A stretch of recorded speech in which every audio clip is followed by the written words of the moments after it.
जय हिंद साथियों, स्वागत है आप सबका आपके अपने YouTube channel study smart IQ में। और मैं हूं आपका दोस्त शेख सलीम।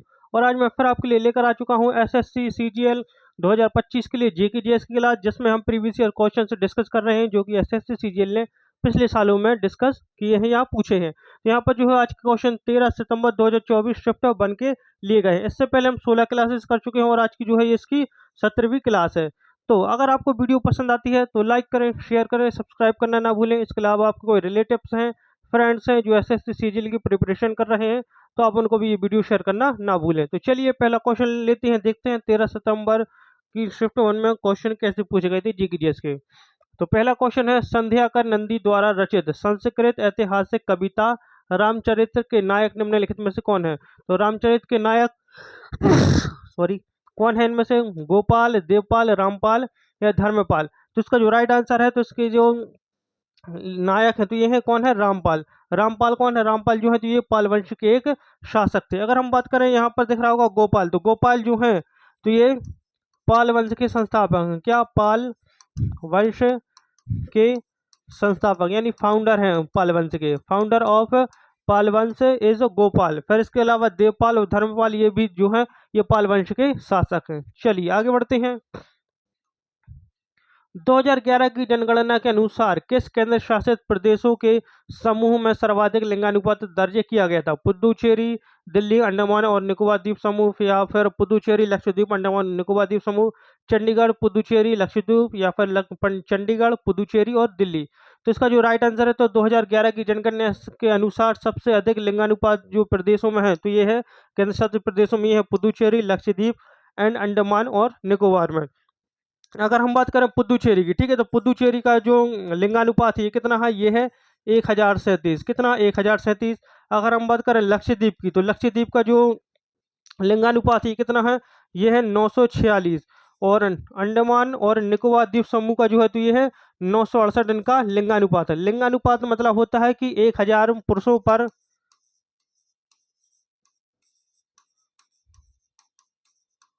पर डैश महिलाएं, ठीक है, ये होता है लिंगानुपात। तो यहाँ पर जो है तो पुदुचेरी में 1000 पुरुषों पर 1037 महिलाएं थी। इसी तरह लक्षद्वीप में 946 और अंडमान और निकोबार में 968। अब ये तो हो गई केंद्र शासित प्रदेशों की, लेकिन अगर पूछ जाता कि राज्यों में सबसे अधिक लिंगानुपात कहाँ है, तो सबसे अधिक लिंगानुपात राज्यों में जो है तो ये है केरल का। कहाँ का? केरल का। और केरल का जो लिंगानुपात है तो ये है 1084। कितना? 1084 2011 की जनगणना के अनुसार। ठीक है, चलिए नेक्स्ट क्वेश्चन। निम्नलिखित में से किन दो राशियों की विमाएं समान होती हैं? तो किन दो राशियों की विमाएं जो है ये समान होती हैं? कार्य और बल आघूर्ण, शक्ति और जड़त्व आघूर्ण, कार्य और कोणीय विस्थापन, शक्ति और वृत्ताकार गति की त्रिज्या। तो किन दो राशियों की विमाएं समान होती हैं? तो ये होती है कार्य और बल आघूर्ण की जो विमाएं हैं ये एक समान होती हैं। ठीक है, चलिए आगे बढ़ते हैं। भारत के निम्नलिखित में से किस गवर्नर जनरल ने विलय की नीति यानी डॉक्ट्राइन ऑफ लेफ्ट तैयार की थी? विलय नीति, जिसको इंग्लिश में डॉक्ट्राइन ऑफ लेफ्ट कहा जाता था। इसके अलावा इसको जो है व्यवगत का सिद्धांत भी कहते थे। व्यवगत का सिद्धांत, व्यवगत का सिद्धांत भी इसको कहा जाता है। इसके अलावा इसको हड़प नीति भी कहते थे। क्या? हड़प नीति। ये जो है विलय नीति ये कब? 1848 में ये शुरू हुई थी। इसके तहत जो है जो रियासतें होती थी भारत की, अगर उनका कोई जो है तो उत्तराधिकारी नहीं होता था तो उसको जो ईस्ट इंडिया कंपनी थी वो अपने शासन में मिला लिया करती थी। तो इस विलय नीति को किसने तैयार किया था? ये तैयार किया था डलहौजी ने। किसने? डलहौजी, जो कि भारत का गवर्नर जनरल था। और डलहौजी जो है ये 1848 से लेकर 1856 तक जो है ये भारत का वायसराय रहा। इसके अलावा जो डलहौजी है ये भारतीय रेलवे का जनक भी कहा जाता है। भारतीय रेलवे का जनक, भारतीय रेलवे का जनक क्या था? इसी के समय पर जो है 16 अप्रैल 1853 में ट्रेन चली थी। कहाँ से? बोरीबंदर, बम्बई से बोरीबंदर, बम्बई से ठाणे के बीच में। कितने किलोमीटर चली थी? ये 34 किलोमीटर। कितने? 34 किलोमीटर ये ट्रेन जो है ये चली थी। और इसके अलावा जो डलहौजी है तो डलहौजी ने जो है तो PWD यानी पब्लिक वर्क डिपार्टमेंट की भी स्थापना की थी। कब? 1854 में PWD की स्थापना की। इसके अलावा इसने टेलीग्राफ की शुरुआत की। टेलीग्राफ की शुरुआत की थी इसने 1851 में। इसके अलावा जो डलहौजी है तो इसने जो एक रुक जाइए, विधवा पुनर्विवाह अधिनियम, विधवा पुनर्विवाह अधिनियम का जो है ये मसौदा तैयार किया था। किसने? ये मसौदा तैयार किया था। मसौदा किसने तैयार किया था? ये मसौदा तैयार किया था डलहौजी ने, जो कि 1848 से लेकर 56 तक भारत का गवर्नर जनरल रहा था। और जो विलय नीति है तो विलय नीति कब? 1848 में लागू हुई थी। और विलय नीति में सबसे पहले किसे हड़पा गया था? ये सतारा को हड़पा गया था। कौन सी रियासत? सतारा रियासत, जो कि 1848 में हड़पी गई थी। ठीक है, तो है इसका राइट आंसर डलहौजी। फिर हम बात करते हैं बेलिसली। तो बेलिसली जो है तो 1798 से लेकर 1805 तक जो है ये भारत का सॉरी माफ कीजिएगा, बंगाल का गवर्नर जनरल था। ठीक है, बंगाल का गवर्नर जनरल था। और इसने जो है तो सहायक संधि की शुरुआत की। सहायक संधि की इसने शुरुआत की थी। कब? 1798 में। और सबसे पहले सहायक संधि पर हस्ताक्षर किसने किए थे? तो किए थे हैदराबाद के निजाम ने। फिर वायसराय मेव, तो मेव जो कि 1869 से लेकर 72 तक जो है यह भारत का वायसराय रहा था। और इसी के समय पर भारत में पहली जनगणना की गई थी। ठीक है, पहली जनगणना जो है तो भारत में वायसराय के समय पर ही की गई थी। और जो वायसराय मेव था तो इसकी जो है तो ये एकमात्र वायसराय है जिसकी हत्या कर दी गई थी। वायसराय मेव जो है तो ये कहाँ पर? ये अंडमान एंड निकोबार जेल में यहाँ पर जो है तो ये घूम रहे थे। ठीक है, यहाँ पर देख रहे थे। और यहाँ पर एक व्यक्ति जो कैदी था उसने हत्या कर दी थी, जिसका नाम था शेर अली अफरीदी। किसने? शेर अली अफरीदी एक कैदी था, उसने जो है तो इनकी हत्या कर दी थी वायसराय मेयो की। फिर हम बात करते हैं कैनिंग। तो कैनिंग जो है तो ये भारत का अंतिम गवर्नर जनरल एंड पहला वायसराय था। पहला वायसराय ये जो लॉर्ड कैनिंग है 1856 से लेकर 62 तक जो है तो भारत का वायसराय रहा। पहले ये अंतिम गवर्नर जनरल है भारत का और पहला वायसराय है। इसके समय पर ही जो है तो 1857 की क्रांति हुई थी। कौन सी? 1857 का विद्रोह या 1857 की क्रांति जिसको कहते हैं, जिसको इसने दबा दिया था। इसी के समय पर जो है तो 1858 का भारत सरकार अधिनियम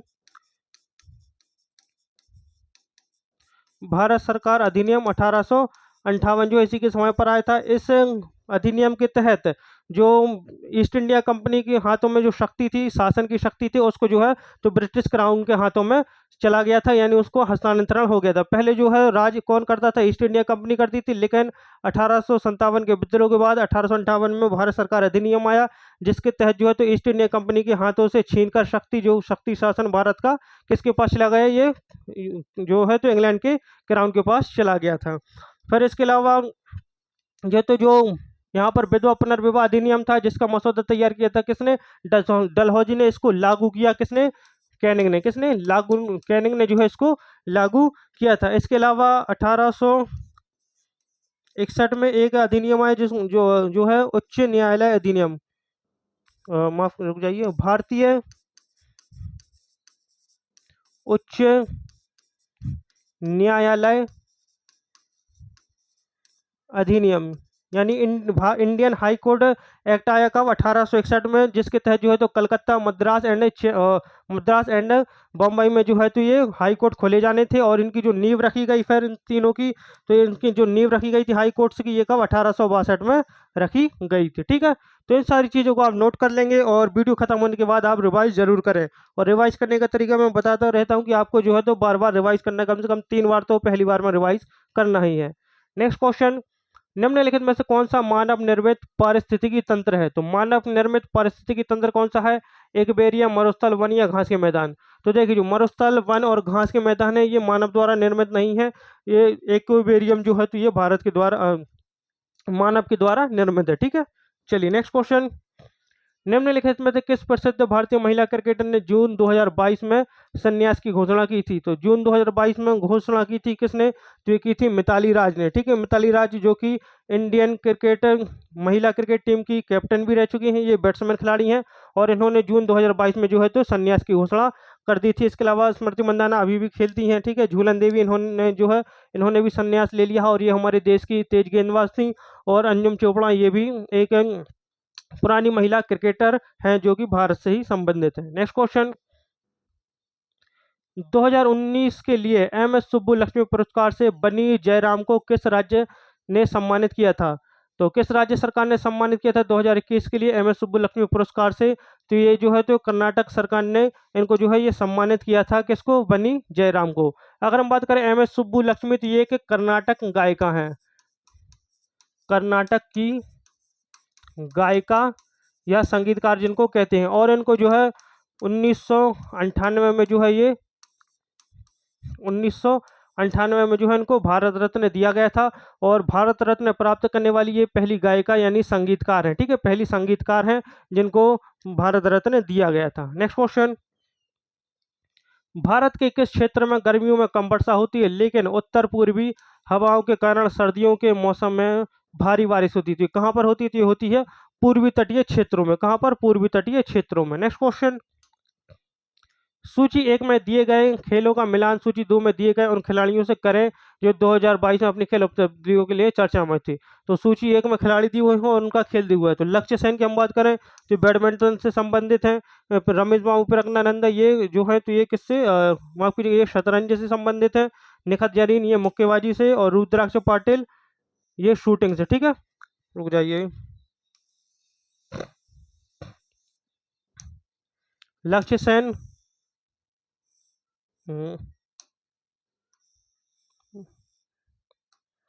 लक्ष्य सेन जो है ये बैडमिंटन से। ठीक है, फिर रमेश बाबू प्रज्ञानंद ये शतरंज से, फिर निखत जरीन ये मुक्केबाजी से और रुद्राक्ष पाटिल ये शूटिंग से। ठीक है, तो ए का सेकंड किस ऑप्शन में है? ए का सेकंड सिर्फ एक ही ऑप्शन में है, तो ये तीनों कट गए और ऑप्शन डी इसका राइट आंसर हो जाएगा। ठीक है, चलिए आगे बढ़ते हैं। निम्नलिखित में से कौन सी पारिस्थितिकी तंत्र की दो मूल श्रेणियां हैं? तो दो मूल श्रेणियां हैं वन और जलीय, स्थलीय और जलीय, झीलें और तालाब, वन और नदियां। तो इसका राइट आंसर हो जाएगा स्थलीय और जलीय। नेक्स्ट क्वेश्चन, संविधान अनुसूचित जाति और अनुसूचित जनजाति आदेश द्वितीय संशोधन विधेयक 2022 संसद में किस राज्य के लिए पेश किया गया था? तो अनुसूचित जाति और अनुसूचित जनजाति के आदेश के लिए जो है तो संसद में एक विधेयक पास किया गया सॉरी विधेयक पास किया गया था। तो किस राज्य के लिए? तो जो है ये उत्तर प्रदेश के लिए किया गया था, जिसके तहत जो तो अनुसूचित जाति और जनजातियों को कुछ हिस्सों को जोड़ना था और जो कुछ नहीं है तो उनको इनमें से बाहर निकालना था। जाति और अनुसूचित जनजाति के जो है तो विधेयक इसलिए लागू किया गया था उत्तर प्रदेश के लिए। नेक्स्ट क्वेश्चन, निम्नलिखित में से कौन सी विशेषता भारतीय संविधान के आयरिश संविधान से ली गई है? तो आयरिश संविधान यानी आयरलैंड से ली गई है। तो ली गई है राज्य के नीति निर्देशक तत्व। कहाँ से? ये आयरलैंड से लिए गए हैं। और जो राज्य के नीति निर्देशक तत्व हैं ये संविधान के भाग 4 में। कहाँ पर? संविधान के भाग 4 में अनुच्छेद 36 से लेकर 51 तक जो है ये दिए हुए हैं। और ये कहाँ पर? ये आयरिश संविधान यानी आयरलैंड से बोरो किए गए हैं। फिर हम बात करते हैं समवर्ती सूची। तो समवर्ती सूची जो है जो कहाँ से? ऑस्ट्रेलिया से बोरो की गई है, ऑस्ट्रेलिया से। ठीक है, इसका कॉन्सेप्ट कहाँ से? ऑस्ट्रेलिया से लिया गया है। और जो समवर्ती सूची है इसमें कितने? इसमें 55 विषय हैं। कितने? इसमें 55 विषय हैं। ठीक है, और ये संविधान की अनुसूची 7 में है। कहाँ पर? अनुसूची 7 में है। और इसके तहत जो है समवर्ती सूची के तहत राज्य और केंद्र दोनों सरकारें जो है तो इस पर जो है तो नियम बना सकती हैं। फिर मौलिक अधिकार, तो मौलिक अधिकार जो कि कहाँ से? ये यूएसए से लिए गए हैं। क्या? कहाँ से? यूएसए से लिए गए हैं। संविधान के भाग 3 में है। भाग 3 में अनुच्छेद 12 से लेकर अनुच्छेद 35 तक। और हमें कितने? 6 मौलिक अधिकार प्राप्त है। फिर कानून का शासन, तो ये यूके यानी यूनाइटेड किंगडम से लिया गया है। नेक्स्ट क्वेश्चन, भारत के सर्वोच्च न्यायालय में मुख्य न्यायाधीश और राष्ट्रपति द्वारा नियुक्त डैश से अधिक अन्य न्यायाधीश नहीं होते। तो जो सर्वोच्च न्यायालय है, सुप्रीम कोर्ट है, उसमें सिर्फ जो है तो 33 जो है तो ये न्यायाधीश हो सकते हैं, उससे ज़्यादा नहीं होते। ठीक है, हाई कोर्ट में हो सकता है कि कितने भी हो सकते हैं, लेकिन मुख्य न्यायालय यानी सर्वोच्च जो न्यायालय है उसमें सुप्रीम कोर्ट में सिर्फ 33 मुख्य न्यायाधीश होते हैं। बाकी हाई कोर्ट में आप जितने चाहें उतने कर सकते हैं। ठीक है, चलिए आगे बढ़ते हैं। रंजना गौहर को उनकी किस भारतीय नृत्य शैली में योगदान के लिए पद्मश्री पुरस्कार 2003 से सम्मानित किया गया था? तो इनको जो रंजना गौहर है ये किससे, ये ओडिसी से संबंधित है। किससे? ओडिसी से। ओडिसी जो है ये कहाँ का, ये ओडिशा का शास्त्रीय नृत्य है। ओडिशा का। मणिपुरी मणिपुर का। कुचिपुड़ी आंध्र प्रदेश। और सत्रिया जो है, तो सत्रिया, ठीक है, सत्रिया कहाँ का, ये है असम का। और हमारे देश में कितने 8 शास्त्रीय नृत्य हैं? फिर हम बात करते हैं भरतनाट्यम की। भरतनाट्यम, तो भरतनाट्यम जो है ये तमिलनाडु का है। कथकली, मोहिनीअट्टम, कथकली और मोहिनीअट्टम ये कहाँ की, ये केरल की हैं। और कथक, तो कथक जो है ये कहाँ का, ये उत्तर प्रदेश का है, उत्तर प्रदेश का। ठीक है, चलिए आगे बढ़ते हैं। 2020 में टोक्यो में भारत के लिए तीरंदाजी में पैरालंपिक कांस्य पदक किसने जीता था? तो जो 2020 में पैरालंपिक हुए थे ये 2020 में टोक्यो में होने थे, लेकिन कोरोना के कारण इनको जो है तो 2021 में रिशेड्यूल किया गया था, फिर ये 2021 में हुए। और तीरंदाजी के लिए भारत के लिए कांस्य पदक जीता था, तीरंदाजी में जो जीता था हरविंदर सिंह ने। किसने? हरविंदर सिंह। Next question. स्वतंत्रता के बाद कृषि क्षेत्र की संरचना और जीडीपी में रोजगार के बारे में निम्नलिखित में से कौन सा कथन सही है? तो आप जब ऑप्शन डी देखेंगे तो ऑप्शन डी इसका राइट आंसर लगा लीजिए। और इसका राइट आंसर है कृषि क्षेत्र द्वारा योगदान की गई जीडीपी का अनुपात काफ़ी कम हो गया, लेकिन कृषि पर निर्भर रोजगार का नहीं। ठीक है, ये वाला सही आंसर। Next question. कौन सा बंदरगाह एक उपग्रह बंदरगाह के रूप में विकसित किया गया था? तो जो एक उपग्रह बंदरगाह के रूप में विकसित किया गया था, तो किया गया था जवाहरलाल नेहरू बंदरगाह। कौन सा? जवाहरलाल नेहरू बंदरगाह, जो कि कहाँ पर है, ये मुंबई में है। कहाँ पर? मुंबई में है। और ये सबसे भारत का सबसे बड़ा कंटेनर बंदरगाह है। अब एक चीज़ जो आप बताएंगे कि जो जवाहरलाल नेहरू बंदरगाह है इसको अन्य एक और नाम से जाना जाता है, वो कौन सा नाम है, किस नाम से जाना जाता है, उसको आप आंसर करेंगे कमेंट में। चलिए आगे बढ़ते हैं। कौन सा बहुपरमाणविक आयनिक यौगिक एक सफ़ेद क्रिस्टलीय चूर्ण है जिसका उपयोग अग्निशामक में और अम्लों और क्षारों को उदासीन करने के लिए किया जाता है? Sodium bisulphide, sodium thiosulphate, sodium chromate या सोडियम बाइकार्बोनेट? तो इसका जो राइट आंसर हो जाएगा तो ये है सोडियम बाइकार्बोनेट। कौन सा? सोडियम बाइकार्बोनेट, जिसको हम बेकिंग सोडा कहते हैं। क्या? Baking soda. बेकिंग सोडा इसको कहा जाता है। नेक्स्ट। छठ पूजा किस राज्य का मुख्य त्योहार? तो जो छठ पूजा है ये सबसे पहले तो ये सूर्य देवता एंड छठी मैया, सूर्य देवता और छठी मैया को ये समर्पित है। और ये कहाँ का? तो ये जो है तो ये बिहार में मनाया जाता है। कहाँ पर? बिहार में। इसके अलावा नेपाल के कुछ हिस्सों में भी जो है ये मनाया जाता है छठ पूजा। Next question. विंध्य शक्ति निम्नलिखित में से किस राजवंश के संस्थापक थे? तो अगर हम बात करें पल्लव वंश का, तो पल्लव वंश का संस्थापक कौन है? तो पल्लव वंश का संस्थापक जो था, देखिए, मौखरी का हरिवर्धन, हरिवर्मन, वाकाटक का विंध्य शक्ति, ऑप्शन बी। ठीक है, इसका राइट आंसर होगा वाकाटक। चालुक्य का पुलकेशन। और पल्लव वंश का, हाँ, सह विष्णु। ठीक है, सह विष्णु। सह विष्णु जो है ये पल्लव वंश का संस्थापक है। मौखरी का हरिवर्मन, बागाटाक का संस्थापक विंध्य शक्ति और चालुक्य का पुलकेशन प्रथम। ठीक है, पुलकेशन प्रथम। तो विंध्य शक्ति किस राजवंश का संस्थापक है? तो ये है बागाटाक राजवंश का। चलिए नेक्स्ट क्वेश्चन। किस भारतीय गायक ने राग सरिता लिखी? तो राग सरिता जो लिखी, गायक राग सरिता ये लिखी है चिंतामन रघुनाथ व्यास ने। Next question. 1857 के खुर्दा विद्रोह का आयोजन निम्नलिखित में से किस क्षेत्र में हुआ था? तो खुर्दा विद्रोह, जिसको पैका विद्रोह या पाइका विद्रोह भी कहते हैं, पैका विद्रोह, क्या पैका विद्रोह भी कहा जाता है, 1817 में हुआ था। और ये कहाँ पर? ये ओडिशा में किया गया था। कहाँ पर? ओडिशा में। Next question. भारत का केंद्रीय बैंक या भारतीय रिजर्व बैंक स्वतंत्रता से पहले वर्ष 1934 में बनाया गया था। केंद्रीय बैंक बनाने की सिफारिश किस आयोग ने की थी? तो केंद्रीय बैंक यानी रिजर्व बैंक जो बनाने की जो है जो सिफारिश की थी, जो की थी हिल्टन यंग आयोग ने। किसने? हिल्टन यंग आयोग ने। और जो भारतीय रिजर्व बैंक है, एक अधिनियम आया था, भारतीय रिजर्व बैंक अधिनियम। ये कब आया था? 1934 में आया था। इस अधिनियम के तहत जो है तो ये 1 अप्रैल 1935 को जो है तो रिजर्व बैंक ऑफ इंडिया की स्थापना हुई। और इसका जो हेडक्वार्टर बनाया गया था शुरू में, तो इसका पहला हेडक्वार्टर कहाँ था? तो इसका पहला हेडक्वार्टर था कलकत्ता में। कहाँ पर? कलकत्ता में। फिर 1937 में इसका कलकत्ता जो हेडक्वार्टर है कलकत्ता से मुंबई शिफ्ट किया गया। कहाँ पर? बम्बई जिसको कहते थे पहले, यहाँ पर शिफ्ट किया गया। और फिर 1 जनवरी 1949, ठीक है, 1 जनवरी 1949 को जो है तो इसका रिजर्व बैंक ऑफ इंडिया का राष्ट्रीयकरण हुआ। ठीक है, चलिए आगे बढ़ते हैं। भारत में सुंदरी वृक्ष किस प्रकार के वनों में पाए जाते हैं? मैनग्रोव वन, उष्णकटिबंधीय पर्णपाती वन, कांटेदार वन और झाड़ियां, उष्णकटिबंधीय सदाबहार वन। तो सुंदरी वृक्ष जो है तो ये मैनग्रोव वनों में पाए जाते हैं। और दुनिया का सबसे बड़ा मैनग्रोव वन कौन सा है? तो ये है सुंदरवन। कौन सा? सुंदरवन। सुंदरवन जो है तो दुनिया का सबसे बड़ा मैनग्रोव वन है। और ये कहाँ पर? ये पश्चिम बंगाल में पड़ता है। और ये कौन सी? गंगा एंड ब्रह्मपुत्र नदियों से मिलकर बनता है। ब्रह्मपुत्र, ठीक है, गंगा ब्रह्मपुत्र नदियों से मिलकर ये बनता है। नेक्स्ट क्वेश्चन और लास्ट क्वेश्चन है ये। 2022-23 के सैयद मुश्ताक अली ट्रॉफी टी20 क्रिकेट इवेंट किस टीम ने जीता? तो ये जो जीता था, तो जीता था मुंबई ने। किसने? मुंबई ने ये जीता था। ठीक है, रुक जाइए 2 मिनट।